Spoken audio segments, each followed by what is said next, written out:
Okay, that report launches us straight into our discourse. For today, my guests are seated right here with me in the studio. To my left, we have Aminu Yakodima, a stalwart of the PDP. Thank you so much for joining us. It's my pleasure to be here. Thank you so much. And also have Dr. Philip Salau, former Kogi State Deputy Governor and a stalwart of the party. Thank you so much also for joining us. Thank you. Like I said earlier, both men are founding members of the PDP right there at the time. The party was being formed. They were principal officers of the party at the secretariat, running the affairs of the party for over 2 decades. So apparently they understand the internal workings of the PDP, and perhaps maybe there's a DNA of the party in their blood. Let's start with you. Issue of zoning.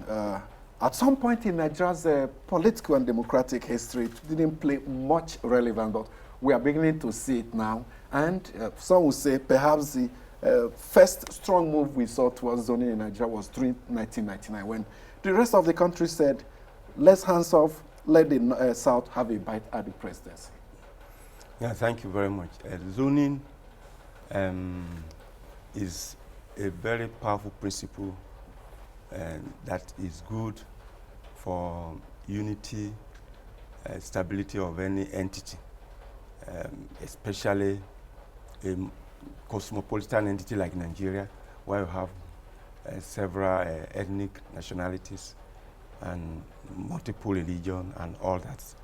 So zoning is very good because it's going to ensure that everybody has a fair share of the action, and it ensures stability of the country. So zoning is very ideal, and I'm an architect of zoning. Is it peculiar to Nigeria because of our multi-heterogeneous nature? Yes, Nigeria is a special nation. We have over 500 ethnic nationalities. We have 2 principal religions, Islam and Christianity. We have regions, we have principally North and Southern regions, old regions. And now we have 6 geopolitical zones. And when you are sharing, people who want that all these 3 parameters, that is the religion, the ethnicity, and region, should be taken into account in a way. Once it is taken into account, you see there will be quiet stability. Aminu Yakodima, also issue of fears of domination, suppression, and repression by dominant ethnic groups.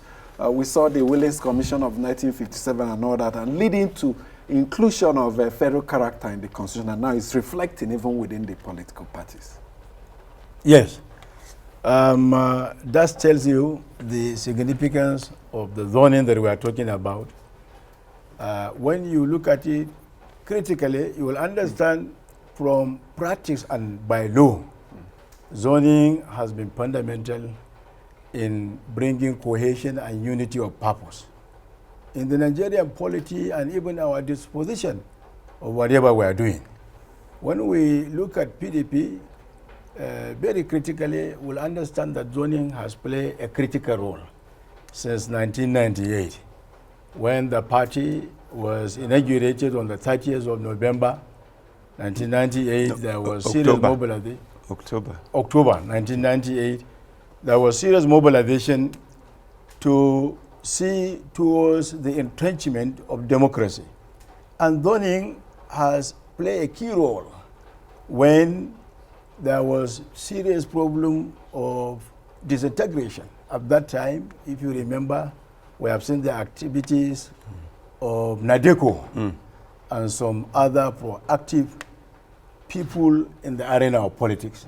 To collapse when we came towards the process of democracy, PDP, in the wisdom of the founding fathers, saw the need for rotational presidency, saw the need for this zoning, and decided to say that zoning should be entrenched in the party so that we have the northern and the southern presidency. And the party, key elements agree to start from the south. And people, eminent politicians from the southern extractions were given the opportunity to slug it out. Olusegun Obasanjo, who picked the nomination, Sologi out with the former president, Alex Ekweme, and Jim Omobodo, and Places Ida, and Dr. Philip Osiodu, and Graham Douglas. Alabo Graham Douglas. Limi, Abubakar Limi also joined, but he was persuaded to understand that it's not turned for the North. Yes. And for these reasons, he now withdrew from the process, and these Southerners were allowed to go, and Obasanjo claimed the ticket and became the president. That has helped in a serious measure to stabilize the polity, to entrench democracy, and to bring unity of purpose. So we can see from the spirit of this disposition how zoning becomes very critical and been playing a key role. So it's very important if this zoning is sustained and it continues.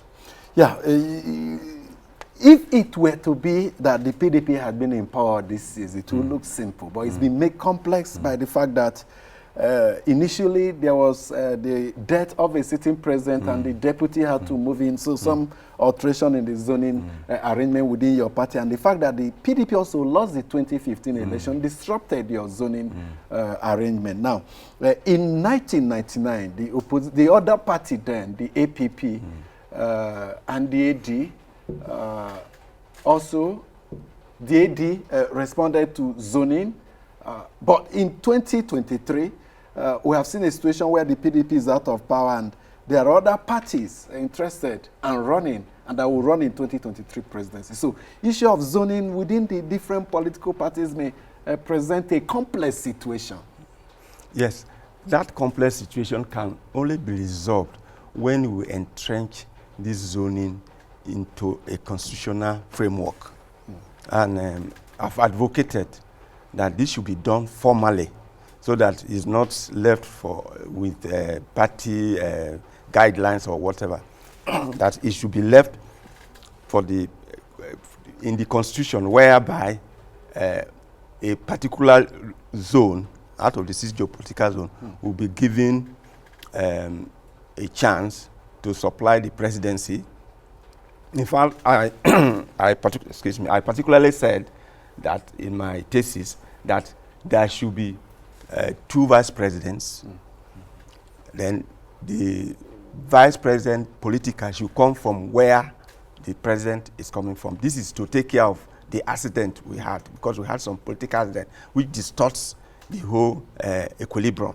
But if the vice president political comes from where the president is, and if the president has, if there is a vacancy, casual vacancy, then the vice president political takes this slot. Then the vice president economy comes from the other region. So it's a very powerful model, peculiar model that suits our purpose. Vice president economy, perhaps the first vice president, and to be the more vibrant vice president. Yes, we don't call it first vice president, we just call vice president economy, vice president political. The vice president political comes from where the president comes from. For instance, if the president, let's take a typical example. The then president Yaradua was from Northwest. So the vice president political ought to have come from Northwest. Then when we had that political accident that the man died prematurely, then the vice president political takes over for the remnant of the tenure. Perhaps you're trying to formulate it around what happens within the constitution of the PDP, 2 deputy national chairmen, one from North and one from South, and in the event of something like that, sudden exit from office of the chairman, the deputy national chairman from that zone or that region takes over. Something like that. We had it in the PDP. It was a very fine framework. So with that kind of peculiar modeling, then if we adopt it, the issue of this party, because if it's constitutionalized, there is no way every party will have to key in to what has been stated in the constitution. So the issue of every party having different guidelines, it will not happen in this case if this framework is entrenched in the constitution, and we should try to do that. There were suggestions during the late Sani Abacha sponsored political reform conference when Ekweremadu came out with the 6 geopolitical zone structure, similar to that, and also it resounded during the the National Conference. And yes, you I were was. part of the Yes, I National was. I was a Conference member of the National Conference, in and that 2014. was. But at our National Conference, they recommended the zoning, but it was not optimal. These two vice presidents was excluded, Didn't come up. and it's not optimal because if the two vice presidents are not included, and we had political accident, there will be problem, because if a particular zone is given the slot, and unfortunately the president vacates the office, then what happens? There will be competition. Confusion again. There will be confusion. So with this one is a stabilized model that anything that happens, especially within that period of the zoning to that particular geopolitical zone, everything will be stabilized. A confusion he made reference to that the PDP is still battling to resolve, and is a major contention ahead of where the presidential ticket of the party should come from in 2023. Well, this is very simple. When you refer to the pages of history in PDP's formation, and as well as the constitution of the party. In 1998, as I said, we have given the opportunity to the Southern Presidency. Again, we saw the practice also where the pendulum also swing to the north, and we produce Eradua. Eradua, unfortunately, the inevitable happens, and good luck has to come in to continue with the tenure and also continue with the second tenure irrespective of that. So when you look at it eventually, and if you refer to the formation of or the running of the party, you could understand it is also based on the zoning formula, where you have the past chairman of the party, Analysts on the pro-team basis, announced an ambition to be president and joined the ticket when it was zoned to the south. Salamola came on board for the north. And after that, we had another northerner, in respect of Senator Barnabas Gamade. Thereafter, another northerner, Audwebe. Thereafter, another northerner, Amadou Ali. So when you look at the configuration, you will understand that the north, especially the north central, produced 5 national chairmen. Northeast had 3 national chairmen. Northwest had 2 national chairmen. If you go to the south, you will discover that from the southeast, we have 2, Obulafu and Wodo, and His Excellency Nwodo. And in the south, we produce also secondos, uche secondos, that came on the interim capacity as well as a subnational chairman. So you can see that all the zones have bearings to be national chairmen except the southwest. So automatically, we should focus to have the national chairman from the south, if possible, and by law, even by practice, supposed to have the southwest to produce a national That's chairman. microzoning now. Microzoning. So automatically, there's no option than to allow the presidency to go to the north in 2023. That is for fairness, equity, and justice. If you look at it, and even if you look at the practice in the Third Republic, the North has only fair share of having 6 years in office. 6 years in office. That's for Fourth Republic. Fourth Republic, I mean, Fourth Republic. You have 6 years in office, and then... And if we go back to the First Republic, 1960, from independence? Yes, 1960 from independence, perhaps. We only had, not long, when Nigeria had independence, we had Northeast that had the presidency, and within a short period of time, there was military incursion. That military incursion could not allow the entrenchment of democracy itself until after 11 years of military rule, before we are now reverted to the civil democracy. Even in civil democracy, by the time in 1979, we had President Aliou Shehu Shagari in office, After running first tenure, the second tenure, in 1983, there was coup d'etat. And this coup d'etat truncated the process entirely and could not allow democracy to continue. Thereafter, we now return to democracy, but this time around with a military version, where we have the formation of SDP and NRC, and could not also apply. And then during another tenure of the military, when General Sani Abacha came to power, we had political parties, 5 political parties, GDM, UNCP, DPN, NCPN, CNC. These pipes also came. Unfortunately, the process could not continue. Couldn't take off. It was truncated in the process. So now that we came, and then we have a fair share of this zoning formula that was entrenched in the party, should allow to continue. And we have analyzed that, yes, we have national chairmen all from these zones except the southwest, and then we have the presidency that also runs for the fair share of the south. Now should be the turn of the north in 2023. There's not too much logic in this, no argument whatsoever. He says no argument, but you know how there's this complex situation. After the APC will be present in Northern Presidency for 8 years, it becomes a problem for the PDP driving through his argument. You see, you can see that is why that my position is very central, that we should try and put things into the Constitution. All this confusion will be recurring if things are not put into the Constitution. He may be right. When you do I saw the Northern youths making the calculation that when you add how many years Jonathan has done, plus that of Chief Olusegun Obasanjo, then how many are they having? They are only having Yaradua, 2 years, plus 3 years or so. Plus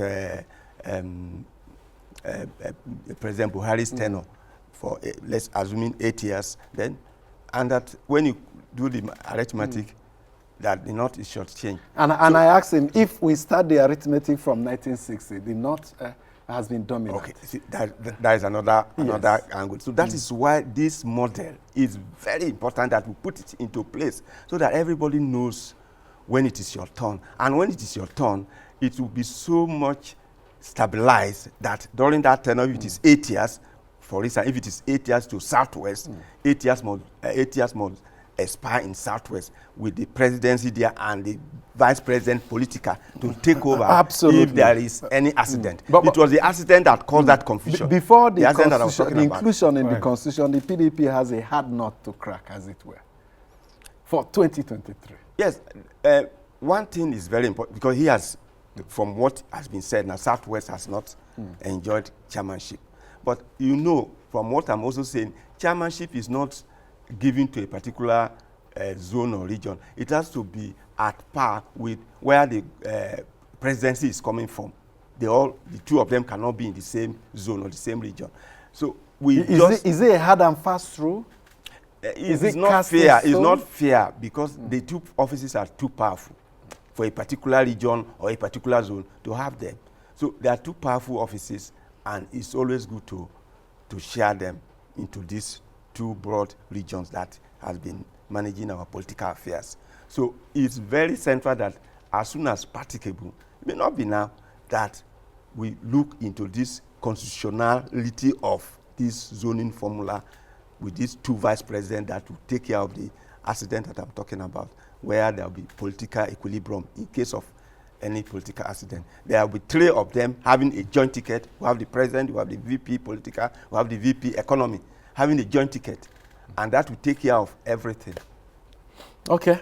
You still maintain your position that it is so simple and straightforward for the PDP? Absolutely, absolutely. Because when you look at it critically, you will understand that all the zones are fair share. And as Dr. Salahu says, it's only the southwest that is could not have the opportunity to produce a national chairman. They only produce 5 national offices. They have deputy, but they had president. They had president. So exactly, they had president. In PDP and vice presidents in APC. Oh, correct, they do. But even at that, we are looking at the zoning, and we have now established that all these zones have the national chairman. Even if they have presidents, then they should also be given the opportunity to run the office of the national chairman. Yes, they had deputies, 4 deputies. Sunday Afolabi was there. You have Shaib Oyedokun, General Olabode George, and Yakini Adiejo. And then they also have Oyolola, who came in the capacity of the national secretary, and the youth leader, Moya Collins, led Moya Collins. Those are the offices that have enjoyed. They have not been given the privilege to run the office of the national chairman. So this is the opportunity, even if we are to go by the dictates of the constitution of the party. And by the time you have the national chairman in the South, as Dr. Salau says, you should not also allow the South to run for the presidency. You give it to the North because of the powers as entrenched in these offices. This is important, and it's not, as I said, matter of logic and argument. Yes, within the, you were director of PDP administration right from the onset. Same with you. So you're speaking I from handled finance, he handled administration. Administration, very critical post. Admin and finance. Without them, like, I wonder how the party machinery will function. The basis of peer play, justice and equity. That is the dream. And if PDP can practice zoning, arrangement that becomes fundamental even within its internal system. Like the way I'm seated, when you mention me as a pioneer director of administration and Dr. Sadao, pioneer director of finance, we came from our respective states, from our respective zones. And we are products of zoning. The directorates and the secretariats were also zoned. And the offices at the national were zoned down the ladder to the local zones and states. So if PDP is practicing internally and externally, it should also be seen to be practiced in other political parties, so that we can have uniformity and we build cohesion, try to have unity of purpose, so that we can run this country effectively without rancor. And we have also a democracy that will endure, to have people that will practice with fairness and justice and equity. This is the dream of all of us as Nigerians. And when you talk about that, yes, when you look at the pages of history and then you look at the way the country was run over the years, that the North has an advantage. I always quarrel over that. Reason is you are having a mishmash calculation because you are mixing the military rule with the democracy. These are two different kettle of fish. Even if you restrict it to democratic regimes, the North has been dominant. But how? How, if I can ask a question? When you started, you have, during the civil rule, Tabawa Balewa from the north, Namda Adokwe from the south. And when you continue after they truncated the democracy, there was military incursion. This military rule had General Buhari that came aboard from northern extraction. You have IBB, you have Abdul Salam, and General Abacha. General Gowon. And Gowon. We should not count this. Yes, but like I said, part of the calculation. 60 to 66, you have Tafawa Balewa as Prime Minister, and 79 to 83, you had Shehu Shagari as President. So if you put it together, I don't know the calculations I will get. But I want your comment on issue of PDP insisting on zoning, but perhaps having an eye on external realities. You understand what I mean? Yes, the externality of this modeling, PDP modeling, which I support, zoning modeling of PDP, to externalize it effectively, it has to be constitutionalized. Because when you put them into constitution, then everybody, whether PDP or APC, will have to comply. That is the model I'm advocating for. Put this thing into the constitution. When it is any zone's turn, it will be their turn. And they will fill in the presidency. And of course, when the president is in the north, automatically the chairman of that party will be in the south, and vice versa. But if we don't put this in the constitution, this confusion will always occur because every party will be scrambling for power. Like now, people are making the calculation, where can I put the presidency so that I can win? That is the, if I may say, the parochial ambition of each party. But to kill that parochial ambition, put these elements into the constitution, and there will be peace. And everybody will it's not in the constitution as we speak. And the PDP, if it zones the presidency to the north, will have a lot of explanations to give as to why it will do that after the incumbent president will stay 8 years in office, also from the north. So a lot of conviction, a lot of marketing of this zoning, if it goes that way, and that's why what I refer to as standard conditions. Yeah, it is, as I said, I listened to the youth leader of Arewa. He made his own arithmetic that, because he started from 1999, when they have uninterrupted democracy to date. He was making the arithmetic, and he said the North is shortchanged, and that it's rational that the next presidency should come from the North so that there can be that strategic equilibrium. So, but I'm saying he may be right. The best option is the next president to look critically at this issue, where this zoning will be constitutionalized. That's what I'm saying. Selling this to the rest of the citizens is key for the PDP. Selling this idea. Please don't get me wrong. I've never said presidency should be in the north or in the south. Okay. But I am bringing a Nigerian model that will help the country for stability and national security. Okay, I understand your point. I'm not particularly saying it must go here or there, but this is a key aspect, because if you listen to a typical northerner speaking, he may be right when you do the arithmetic. The best option is whoever be the next president, look at this matter critically and start up, because a journey of 1,000 years, you move by a step. So let's start and do this thing. Is there a possibility that the party may decide to throw it open? Well, I don't think so, because if you're going to throw it open, you have to amend the constitution of the party. Of the party. It will be in violation of the constitution.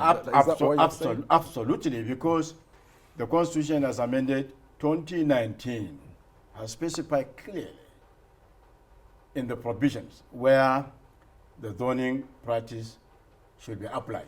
So if you are changing the zoning arrangement, you have to put a machinery towards a process that you amend the constitution. And that will be cumbersome, and it will take a lot of time before you come to do this sort of thing. I'm emphasizing, unless people are trying to bring unnecessary rancor. But there is no any reason whatsoever that you will not stick to this. And my quarrel again is when you are given a sensitive assignment of this nature, it should be done by experienced people who have the history of the party. That's the issue of you're referring to the zoning committee? Yes, zoning committee. Certainly zoning committee. Zoning committee is an ad hoc committee. But you can see the powers being arrogated to the zoning committee. That is not necessary. It's a product of NEC. The National Executive Council appoint the zoning committee that is ad hoc. And their emphasis is now giving the knife and the yam to the zoning committee and trying to dictate. But using the knife on the yam, you're saying they should be guided by wisdom and by the history of the party. Or by the history of the party. So you have to have people who are knowledgeable. Like Dr. Salao, who has even written on his thesis, you have to employ his wisdom. Try to get people who know the history, who can be able to tell you and guide you properly. You have 55 members of this committee. If you look at the list critically, you will be able to pick who are experienced in this business. And you can understand who were there from day one. Most of them were not there, could not be able to understand even the intricacies that are involved. And the powers arrogated to it is uncalled for, is unnecessary, because there is an ad hoc committee appointed by NEC. This business should be done by NEC, by BOT. And has NEC and BOT not delegated the function? They have delegated, but I am pointing at the errors of the delegates. It would have been more comfortable if the NEC had carried out the zoning itself. Exactly. But their report will only be advisory. It's subject to approval of NEC, isn't it? Certainly it is. Certainly it is. But so the NEC still has an opportunity. But you can see the powers. The powers are allocated to it. They even took the whole business and take it to Enugu by the chairman of the committee, the governor, and they could not even to have a serious business and deliberate over it. At their there was meeting. stalemate. There was stalemate on the discussion, and have to repair to Abuja. And they came to Abuja. They could not be able to see it, and they said, "Look, we have to review. We have to take it to see how the governors' forum will look at it, etc., and advise." And the governors are coming in now into this scenario. It's a scramble for power, as I said. If you don't put things orderly into the constitution, everybody will be doing things that will favor them. That is natural. That is human. But when I want us to look at the long-term effect, where things will be done properly and there will be stability in the country. PDP will do things that will enable it to hold power, because PDP is out of power now. So they want to come back to power. So also APC. But if we put things into the constitution, because we are talking of the national security and national stability. So the action of PDP and APC may not necessarily go towards that. But when things are in the constitution, everybody will comply. And that is my stand. So what are your expectations of the committee that is dealing with these issues? Yeah, the expectation is this. First of all, as we have already analyzed that, for national chairmanship, only Southwest has not enjoyed. So you say naturally it should be Southwest. But you also discover that Southwest has enjoyed presidency. So the region becomes the natural choice for issue of chairmanship. So, yes, that particular office for national chairmanship, if the presidency is coming to the north, of course, and the national chairmanship must be in the south, it has to be Southwest. If you remember, I'm saying if. So that if is very important. So, and let's look at the long-term effect.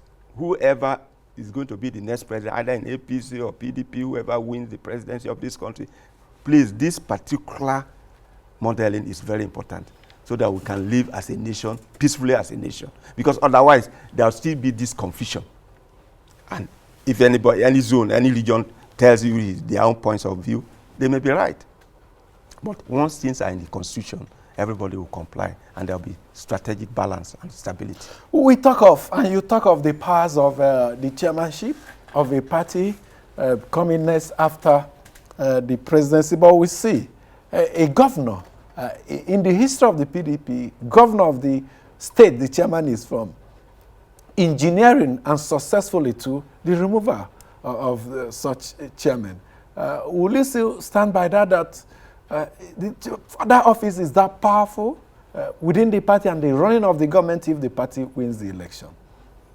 That drives us to the issue of the inexperience I'm talking about, and then the liability and the gangsterism, as well as culture of impunity and instability that people injected into the polity. That is what aggregate to this and make us to have a very difficult system. Otherwise, when you go to the pages of history, you go to the pages of the constitution of the party, you will understand, yes, party is supreme. And then office of the national chairman is also vital and important, and became the chief executive. It was during the Second Republic, very strong. Yes. Very influential. Even now, it's still influential because people don't adhere to the constitution. That is the fundamental reason. Number two, they also say governors are controlling resources, therefore they can be able to do and undo. But that is also plotting the constitution, because you have to adhere to the provision of the constitution. The constitution gave power to the national chairman as well as portray the national chairman as the chief executive of the party, number one citizen in the party hierarchy. And the point of emphasis here is people should try, number one, to see the powers of the national chairman and the disposition you are talking about, the governors. You can now understand that we even have the governors forum. We have that may ultimately take a decision on zoning. exactly, which is wrong. Reinforcing the wrong. importance, strategic importance yes, of but governors within parties. Exactly, which is wrong. Wrong because if you go to chapter 4 of the Constitution, it has provided... That's of the PDP. Yes, of the PDP. It has told you the organs. The organization and administration of the party is so clear. To have says that we have statutory and non-statutory organs. The statutory organs that we have is the NEC, the convention, the BOT, the caucus, and who finally? The NWC, that runs the day-to-day activities of the party. It didn't mention the forum of the former governors or the forum. The governor forum is not known to the They constitution, are nor the informal. PDP constitution. Informal Correct. organization, but very powerful. Exactly. And then down the line, the constitution is mentioned the informal units of the state constituency, the federal constituency, and the senatorial districts. And even these informal units were inserted there and enshrined in the constitution for the purposes of mobilization of the target voters. An aggregation of exactly, opinion and interest. to help towards the cohesion of the success of the party. But the constitution of the party didn't recognize the forum of the governors, either former governors or incumbent governors. Okay. So the constitution of the Federal Republic of Nigeria is you and I who are appointing as the governors forum and arrogated this power. Okay. Now, we have spent so much time talking of zoning. For conclusion now, what is the idea of the next president come 2023? What do you mean? The qualities you desire Sure. that the nation needs at this critical point in time? The next president of the country should be a man or a woman that can manage diversity. That is very important because our problem has been management of diversity. And it's heightened currently. Yes, because this country is made out of over 500 ethnic nationalities, 3 geopolitical zones, several religions, several cultures, several languages. All this should be our assets. It shouldn't be our liabilities. So you need a man or a woman that is focused, is effective, is well informed, that can harness all these our human and natural resources together and manage the country. So the first priority should be a unifying president. Yes, an effective president, an executive president, and that's what our constitution says. That's why That the will presidency build bridges Yes. across all these divides and the cracks we are seeing yes, in there. Yes. What's your view on this? No, I think Salah is right. We have seen the necessity of doing that because if we have people to participating, you have widened the scale of participation. You have also widened the horizon of individuals and also involved them. And that is what democracy is all about, in process of inclusion. But if you try to limit things within a limited scope and edge out or relegated others, there will be trouble, serious trouble. You cannot build cohesion and purpose of unity of purpose until through that process. Let everybody have a sense of belonging. Let everybody participate. And let everybody dip hands in the resources of this country to enjoy. Let's have a bite of the national cake by all and sundry. Then you have stability. If there is, even the pockets of this insurgency you are having is because of this issue. There is no social justice unless you attend to pockets of these issues because you can a president that will enthrone and sustain social justice. Correct. No two way about it. When you don't have social justice, there are going to be a problem. And you have to include people, don't relegate them. Let everybody have a fair share. Let there be social justice. Let there be equity and participation. is very fundamental. When you age out people, there will be trouble. And this trouble will be substantial. And we hope the political parties would indeed go through a rigorous process that will select the best so that the choice will be made simpler for the electorate after the parties must have getting done with their different party primaries to pick the candidate. Thanks for checking out SYMFONI on YouTube. Please be sure to subscribe and like our videos for updates.